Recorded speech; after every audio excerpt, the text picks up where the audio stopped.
Hello friends, welcome to my channel Sharmi's kitchen and blog. আজ আপনাদের সাথে আমি আরেকটি নতুন রেসিপি নিয়ে চলে এসেছি। আপনারা সবাই এঁচোড়ের নানা রকম তরকারি হোক, কোপ্তা হোক, অনেক কিছুই খেয়েছেন, কিন্তু আজ আমি নতুনভাবে একটা এঁচোড়ের রেসিপি তৈরি করব। সেটা হচ্ছে মটন কষার পদ্ধতিতে এঁচোড় কষা তৈরি করব। তাহলে চলুন আমার এই ভিডিওটি দেখে নেওয়া যাক আমি কিভাবে আজকে এই মটন কষার পদ্ধতিতে এঁচোড় কষা তৈরি করছি। খাসির মাংসের পদ্ধতিতে এঁচোড় কষা তৈরি করবার জন্য আমি 500 গ্রাম এঁচোড়কে টুকরো করে কেটে ভালো করে ধুয়ে নিয়েছি। এবার আমি যেভাবে খাসির মাংস মাখানো হয় সেভাবে সমস্ত উপকরণ দিয়ে মাখিয়ে নেব। এঁচোড়টা মাখাবার জন্য আমি লাল লঙ্কার গুঁড়ো দিয়ে দিলাম 1 চামচের মতো। ঝালটা আপনারা নিজেদের ইচ্ছে মতন দেবেন।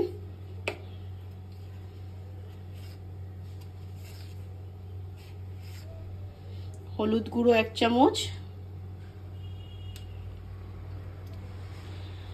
আদা রসুন পেস্ট 2 চামচ,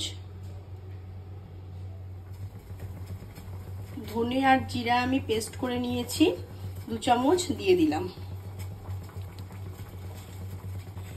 পেঁয়াজ কুচি,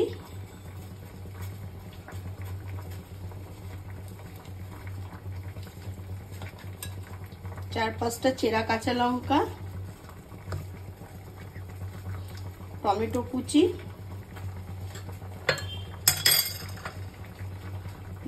দু চামচ দই ফেটিয়ে নিয়েছিলাম দিয়ে দিলাম,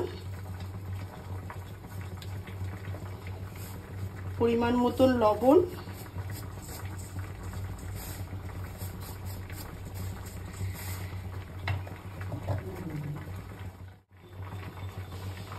সর্ষের তেল।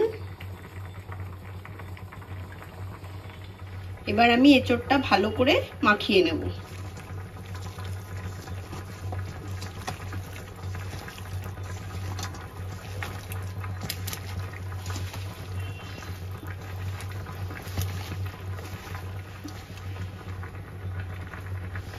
এঁচোড়টা আমার ভালো করে মাখানো হয়ে গেছে। এবার আমি আধ ঘন্টা ঢাকা দিয়ে রেখে দেব। এঁচোড় তৈরি করার জন্য আমি আলুগুলোকে টুকরো করে কেটে নিয়েছি, কেটে একটু ভাপ দিয়ে নিয়েছি। এবার আমি এটাকে একটু ভেজে নেব।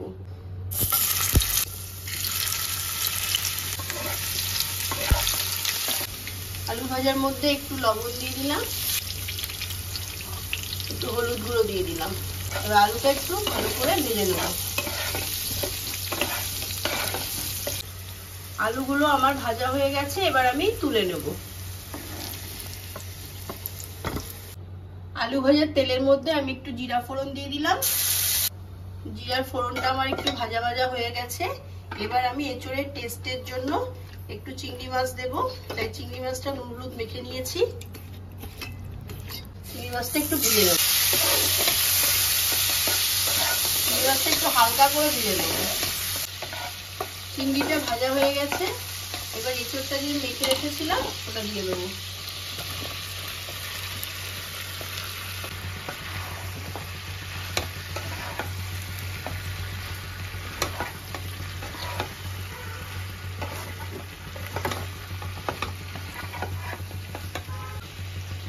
যে বাটিটাই এঁচোড় মেখেছিলাম সেই বাটিটা ধুয়ে একটু জল দিয়ে দিলাম।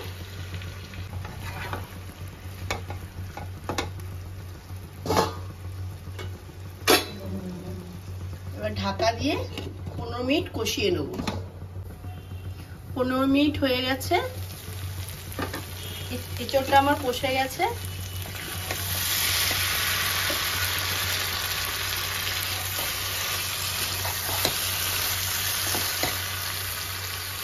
একটু চিনি দিয়ে দিলাম।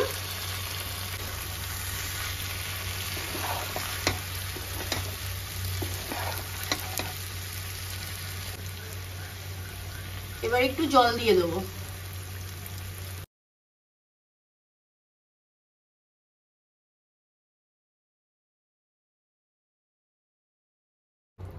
এঁচোড়টা আমার কষার সময় সিদ্ধ হয়ে গেছে আর আলুগুলো ভাজার সময় সিদ্ধ হয়ে গেছে। এবার আমি ঝোলের মধ্যে আলুগুলো দিয়ে দিলাম।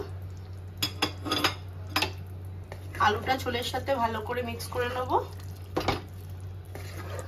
এবার ঢাকা দিয়ে 3-4 মিনিট ফুটিয়ে নেব।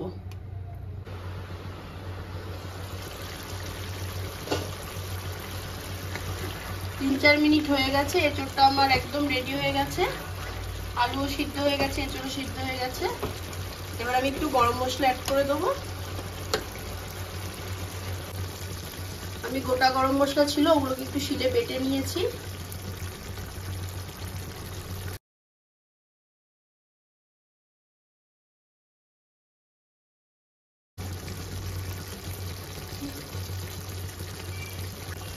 এঁচোড়টা রেডি হয়ে গেছে, এবার আমি নামিয়ে নেব।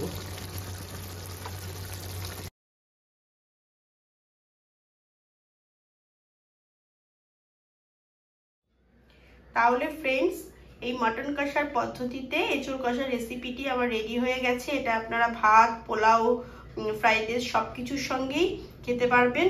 আর এটা আপনারা বাড়িতে একটু ট্রাই করে দেখবেন, কেমন লাগছে আমাকে কমেন্ট করে জানাবেন। আর আমার এই ভিডিওটি যদি আপনাদের ভালো লেগে থাকে তাহলে আপনারা লাইক, কমেন্ট, শেয়ার, সাবস্ক্রাইব করবেন।